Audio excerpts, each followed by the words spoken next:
Ang cute ng cottage, tapos sa harap dagat.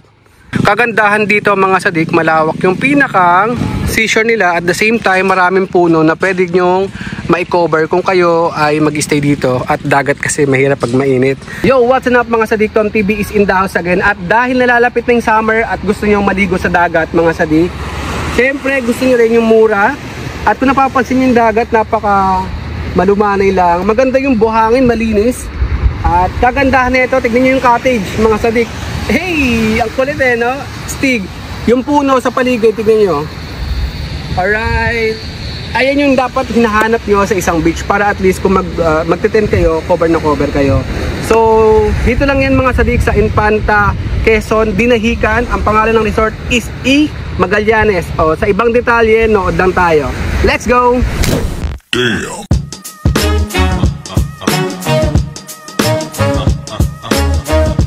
Ang banayad lang ng paligid mga sadik, tignan nyo naman. May malaking barko dun. Nanig. Ayan yung place namin. Diba? Solid. Mahaba yung pinakang ano niya mga sadik, seashore. At the same time, kalmado yung dagat. Pag humarap ka doon mga sadik, makikita mo yung mga barko na dumadaong doon sa daungan. Yun yung mga nagbibigay ng mga isda doon sa may pinakang Infanta sa port. Tapos yung lugar dito, tingnan, napaka-solid. Gawa nga ng napakalilim. May place ka para sa magpayo ng tent. Tapos maglatag lang kayo ng konting ano rito, carpet or kahit ano. Para kahit papano is makaupo kayo mismo sa may buhangin. Yung place namin dito mga sadik, napaka-kampante lang namin kasi hindi kami nasisinaga ng araw. Ang entrance is 50 pesos lang. Meron silang rooms, may cottages, may mga tables lang. Mamaya malalaman natin kung magkano yung ibang mga amount ng mga rooms nila para at least kung makakabisita kayo sa Infanta Quezon is mabisita nyo rin itong lugar na to. Luluto lang kami ng noodles mga sadik. So kakain na tayo mga sadik. Hindi pa kami kumakain tanghalian. Anong petsa na? Alas 3 na ng hapon mga sadik. So nagluto lang si Maring Nelia yun ng ramen. Ayan o.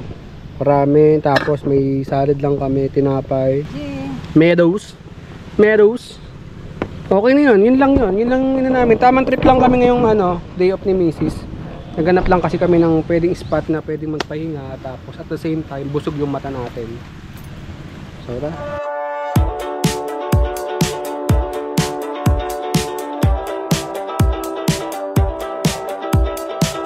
ito yung resort mga sadik. Yan. Welcome to Magallanes Beach Resort. Ito yung number kung gusto nyo kontakin, magpa-reserve kayo. Tapos ito yung pinakang front beach nila, napaka-solid rin. Yan. Maraming cottage mga sadik na pwede nyong i-rent. Tapos pagpasok nyo, tignan yung buhangin kulay brown. Tapos napaka-kampante ng dagat. Kasi ito marami rin cottage. Malawak yung pinakang resort nila mga sadik. Pakita ko sa inyo. May mga ginagawa rin na mga rooms para sa mga mag-overnight. Kung ayaw sa kubo. Ito may kubo rin dito. Tapos may kuryente na rin yan mga sadik. Kada kubo.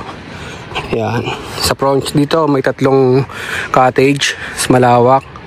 Yung kanilang front beach. Tignan nyo yung dagat, diba? Ang kampante lang. Tapos yung buhangin hindi naman black. Brown. Solid, malawak. Good for 2 packs yan. 1,500 pag overnight at 1,000 naman sa day tour. So ayan, pagpasok nyo rito, pagdaan nyo naman dito yan, malawak pa rin. May rin dyang barko na hindi na ginagamit, malaki. Pwede kayo mag picture dyan. Tsaka dun sa may mga bato na katumba. Ito yung the best na ng mga kubo. Tingnan ang cute. Overnight is 1,000, pag day tour is 800 pesos. Kagandahan dito mga sadik, malawak yung pinakang seashore nila. At the same time, maraming puno na pwede nyong ma-cover kung kayo ay mag-stay dito. At dagat kasi mahirap pag mainit. Hirap tumambay sa labas. So dito pwede na. Pwede kayo magtayo ng tent dito mga sadik, 150 daw. Malinis naman, tsaka pantay naman yung buhangin nila.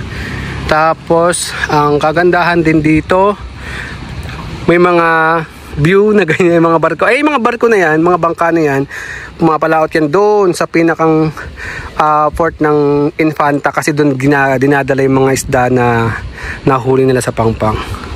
So ayan, zoom natin. Ayan, yung mga yan.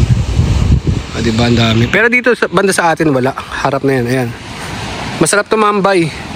Nag-stay lang kami dito sa labas, ayan. Ang ganda rin kasi ng cottage nila, astig. Ang cute ng cottage, tapos sa harap dagat. Diba, kakaiba. Ang ganda lang ng pagkaka-formation nila. Pakita ko sa inyo sa loob yung cottage. Malaki naman. Mga sadik siguro, mga 15 packs, all goods in the hoods na yan. Pwede na kayo matulog, tapos may lagayan na ng mga gamit nyo. Dito, yan, upuan. Tapos dito naman is mga gamit nyo, or pwede gawing higaan. May ilaw din, ayan. Okay, may socket din para sa mga gustong mag-charge. Kung may mga electric pan kayo or mga cellphone. And then, ayan, may ihawan. Ito yung ihawan nila, centralized yung ihawan. Ito yung sinasabi ko sa inyo mga sadik na bangka. Yan, di ba?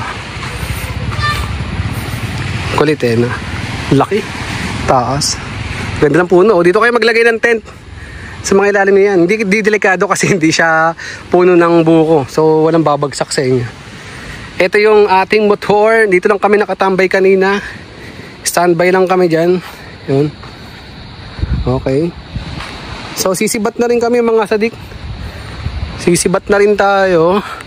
So ayun, sana nag-enjoy kayo dito sa panonood ngayong vlog na to. At sa gustong magtanong mga sadik, lalagay ko yung kanilang Facebook page ng E. Magallanes Beach Resort dito sa Infanta, Quezon. At yun, hanggang dito na lang at maraming salamat. Peace out. Damn.